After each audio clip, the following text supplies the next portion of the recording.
व्यक्तिगत भी कोई धर्म है, लेकिन मैं यहाँ पर धर्म से हटकर ना आपको कुछ बात वो बताने का प्रयास कर रहा हूँ जो कि आपके परीक्षा के लिहाज से इम्पोर्टेंट है। ठीक है, कई सारे लोग बोलते हैं, मतलब लोग मतलब देखो, जो सच्चा विद्यार्थी होगा वो ऐसी बातों का प्रयोग ही नहीं करेगा, चाहे वो किसी भी धर्म से संबंध रखता हो, चाहे किसी भी धर्म से संबंध नहीं भी रखता हो।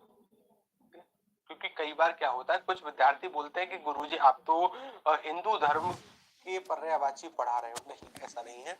जो आपकी परीक्षा के लिहाज से इम्पोर्टेंट होगा, चाहे वो कुछ भी हो, हम उसको पढ़ेंगे। और विद्यार्थी अगर ऐसी बात करता है ना, तो कहीं ना कहीं फिर गुस्सा आता है। ठीक है, हमें नहीं, हमारे पढ़ाई हुए पर कि कहीं ना कहीं हम आपको उस लायक नहीं बना पाए कि जिस लायक कोई सभ्य विद्यार्थी व्यवहार करता है।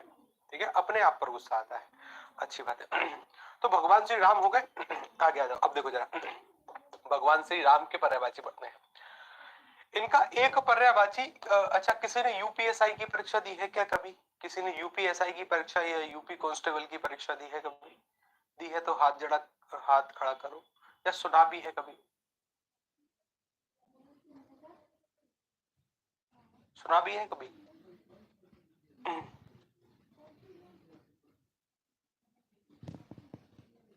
सुना भी है? हाँ, सुना होगा तो कोई दिक्कत नहीं है। अब देखो यहाँ पर, देखो जरा, अब देखो यहाँ पर भगवान श्री राम का एक नाम है जो कि यूपीएसआई ने एक सवाल पूछा, अजानुबाहु। एमपीएसआई ने भी पूछा, अजानुबाहु। क्या बोलते हैं इनको? अजानुबाहु। अजानुबाहु जो शब्द है ना, ये तीन प्रकार के शब्द यहाँ पर है। एक शब्द सर यहाँ पर था, ये एक प्रकार का उपसर्ग है। यहाँ पर एक शब्द जोड़ा गया है जानू, और जानू के साथ एक शब्द यहाँ पर जोड़ा गया बाहु। अपने हिसाब से कुछ कुछ लिखते रहना। हाँ, अच्छी बात है। मैंने कहा कहीं पर अगर आ जाता है ना, तो इसका अर्थ हम लेने का प्रयास करते हैं तक। इसका अर्थ क्या बताने का प्रयास करते हैं? तक। जैसे मैंने कहीं पर लिखा जन्म, क्या लिखा मैंने कहीं पर? जन्म।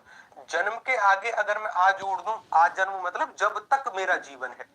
जन्म का अर्थ तो क्या है? जन्म लेना। लेकिन अगर मैंने इसके आगे आ जोड़ दिया तो इसका मतलब हो जाता है तक, यानी जब तक मेरा जीवन होगा। अच्छी बात है। तो सर इस आ का अर्थ क्या होता है?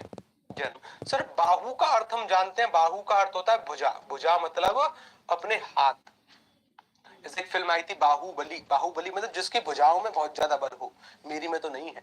ठीक है, अच्छी बात है। लेकिन बाहु का मतलब क्या होता है? भुजा। अब सर यहाँ पर एक शब्द दिया गया है, बहुत ही प्यारा सा शब्द है। एक शब्द है सर यहाँ पर जानू। मुझे बताओ जानू किसे कहते हैं? जानू किसे कहते हैं? जानू किसे कहते हैं? देखो यहाँ पर जो हमारे कंप्यूटर वाले भैया है ना, वो हंस हंस रहे हैं कि गुरुजी कैसी बात कर रहे हो आप, जानू के बारे में मत पूछो सर। वो हल्के हल्के से हंस रहे हैं कि गुरुजी जानू के बारे में मत पूछो कसम से, हम किसी के ख्यालों में खोए हुए होते हैं। हम हमारी जो सर जो मानसिकता है वो कहीं ना कहीं और पहुंच गई। अच्छी बात है। जहाँ गुरुजी फुट को कहते हैं, घुटने को कहते हैं। अच्छा देखो यहाँ से सिद्धार्थ जी कह रहे हैं गुरुजी बाबू को कहते हैं। किसको कहते हैं? बाबू। बहुत अच्छी बात है। अब देखो जरा, वो वाली जानू अलग है, इस वाली जानू का नाम अलग है। ठीक है ना? ये वाली जानू वही है जो कि आप सोच रहे हो, जो हमारे कंप्यूटर जी सोच रहे हैं। ये जानू संस्कृत का शब्द है और इसका अर्थ होता है घुटना। इसका अर्थ क्या होता है? घुटना इसका अर्थ होता है, घुटना। ध्यान रखना। तो सर इस वाले जानू का अर्थ क्या है यहाँ पर? घुटना सर इसका अर्थ है।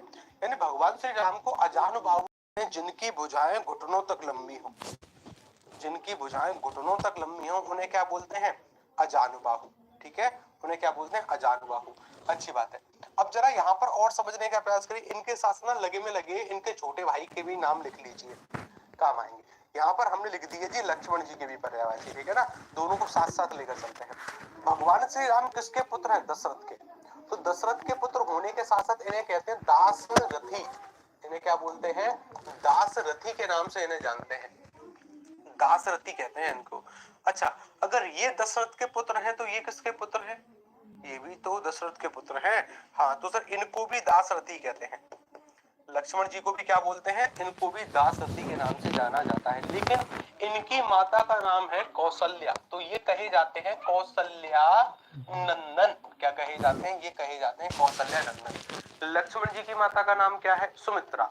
तो सर ये कहे जाते हैं सुमित्रा नंदन। कौन कहे जाते हैं? ये सुमित्रा